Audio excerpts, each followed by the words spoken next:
बिस्मिल्लाहिर्रहमानिर्रहीम। सुर कल्याण दास्तान पहिरियों। अवल अल्लाह अलीम अला आलम जो धणी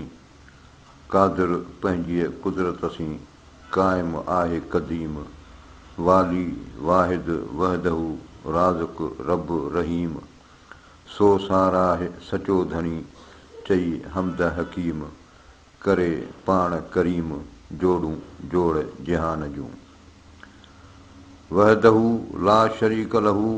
जां थो चई ईअं तां मुंज मुहम्मद कारणी निरतो मंझां नीह तां तूं वञियो कीअं नाईं सिर ॿियनि खे वहदहू ला शरीक लहू जॾहिं चयो जन तन मञियो मुहम्मद कारणी हे जा साण हीअं तॾहिं मंझां तन अवतड़ कोन ओलियो वहदहू ला शरीक लहू जन उतोसी ईमान तन मञियो मुहम्मद कारणी कल्ब साण लिसान उहे फ़ाइक़ में फ़रमान अवतड़ कंहिं न ओलिया अवतड़ कंहिं न ओलिया सुतड़ विया सालिम हेकाई हेक थिया ऐद सां आलिम बेबहा बालम आगे क्या अॻही निसो रोई नूर ला ख़ौफ़न अलैहिम वलाहुम यहज़नून सचन कोन्हे सूर मौला क्यो मामूर अंग अज़ल में उनजो वहदहू जे वढिया इल्लाह क्या अध से धड़ पसी सध कंहिं अभागीअ न थिए वहदहू जे वढिया इल्लाह अध कया मुहम्मद रसूल चई मुसलमान थिया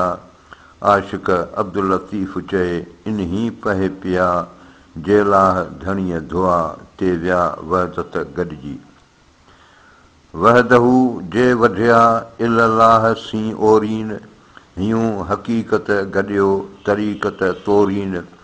मैरफत जीअ माठ सी ॾेसांदर ॾोरीन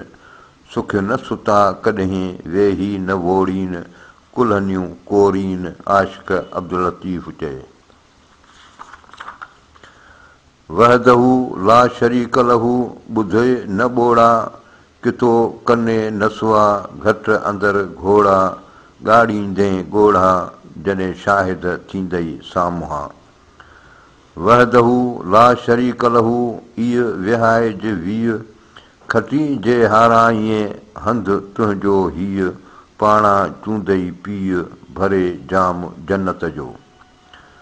वहदहू ला शरीक लहू इह हेकड़ाई हक़ ॿियाईअ खे ॿख जिन विधो से विरसिया धड़ ढूंढियां सिर न लहां सिर ढूंढियां धड़ नाहे हथ करायूं आङुरियूं विया कपजी कांह वहदत जे विहाए जे विया से वढिया वहदतां कसरत थी कसरत वहदत कुल हक़ हक़ीक़ी हेकिड़ो ॿोलीअ ॿिय म भुल हीअ हुला चो हुल सभो संदो सॼणे तूं चओ अलाह हेकिड़ो वाई ॿी विसार तन में तंदु तंवार सदा सुपेरियनि जी तूं चओ अलाह हेकिड़ो ॿी वाई विसारे छॾ तां तूं हीअं सी गॾु सॼण साह पसाह में तूं चओ अलाह हेकिड़ो ॿी वारिज म वाई सिखज तूं साई जेका मुकी सॼणे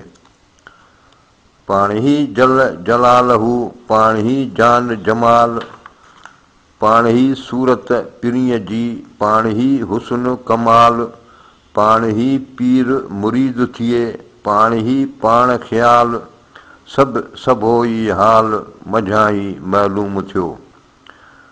पाण ई पसे पाण खे पाण ई इहो महबूब पाण ई ख़ल्क़े ख़ूब पाण ई तालिब तन जो सो ही सो हू सो अजल सो अलाह सो पिरी सो पसाह सो वेरी सो वाहरू आशिक़ चयो उनखे मकी चयो माशूक ख़ालिक चयो खामतूं मकी चयो मख़लूक सन जिते सुलूक जो नाकिसा निंगियो पढ़ाॾो सो सॾु वर वाईअ जो जेलही हुआ अॻही गॾु ॿुधण में ॿथिया एक कसर दर लख कोड़िए सहस खिड़कियूं जाॾे करियां परख ताॾे साहिब साम्हूं कोड़िए कायाऊं तुंहिंजूं लिखनि लख हज़ार जीउ सभु कंहिं जीअसीं दरसन धारो धार पिरियम तुंहिंजा पार कहिड़ा चई कीअं चुआं वाई सभ का पिरियाकूं पूॼे नींहुं नेणे गुण ॻाल्हि जा चिताय में चित में सॼण सा ॿुझे लात जा लतीफ़ जी सॼण सॾु तंहिंजो सुॼे वल्लाहु अलम।